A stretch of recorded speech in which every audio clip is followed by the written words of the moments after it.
Okay, Unit 5, Lecture 1c. I know I got cut off there. Frederick Douglass, not technically a leader, but a very influential man. During the Civil War, he spent a great deal of time lobbying Lincoln to use freed slaves or free black men in the Union Army during the war. All right, he'll be very influential after the war, getting some of our Civil War amendments passed. So no Frederick Douglass, which you already do because of the autobiography, and he's a big abolitionist, and we talked about him last unit. All right, 3 important battles you need to know for this. We're going to go into more battles, hopefully, in class. Discuss all of this a little more in class. But I'm going to throw up a whiteboard for you with these 3 battles. Know them, okay? Okay, Antietam, Gettysburg, and Appomattox. Lee invades Maryland in 1862. He's going to fight the Union at the Battle of Antietam. It's a military stalemate, technically, but since the South and Lee retreat, we're going to claim it as a Northern victory. All right. This Union military success at Antietam is going to allow President Lincoln to issue the Emancipation Proclamation. Because of its relationship to the Emancipation Proclamations, historians consider Antietam one of the war's most important battles. Gettysburg in Pennsylvania is going to be the military turning point. July 1863, remember Pennsylvania. Lee invades the North again, and the Union Army forces him to withdraw. His defeated army has to march back into Virginia, and it's only a matter of time then. He just doesn't have the resources or the forces to replenish his army anymore. Okay, he can't replace the troops that he loses at Gettysburg. Okay, so Gettysburg is pretty much the beginning of the end. The official end comes in 1865 when Lee is forced to surrender at Appomattox Courthouse to Grant. His troops, the Union cavalry catches up with him.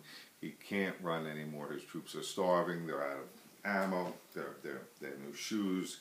The Southern Army's just on its last leg.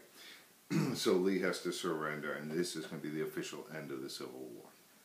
All right, I want to go back over these just a little bit more, especially Antietam and Gettysburg. So at Antietam in September 1862, the war's over. Not the war, the battle's over, and then on New Year's Day in 1863, Lincoln's going to issue the Emancipation Proclamation. The Emancipation Proclamation frees all slaves in rebelling states. Okay, those states that had seceded from the Union, not the 4 border states, which I should have talked about, and I hope I talked about earlier on. All right, because it's very, very important. So he frees the slaves in the rebelling states, and it makes the freeing of slaves an important goal for the Union in the war. Okay, so now the war is just not about preserving the Union; it's about freeing the slaves. This is going to have a big effect on England and France, who can't support the South then. They can't come to help the South because they can't be seen as promoting or supporting slavery. Okay, so it's going to keep England and France out of the war. It's also going to allow for the enlistment of African Americans in the Union Army. Okay. After Gettysburg, Lincoln will give the Gettysburg Address, and he sets forth the new dual aims of the Union. The abolishment of slavery and the preserving of the Union.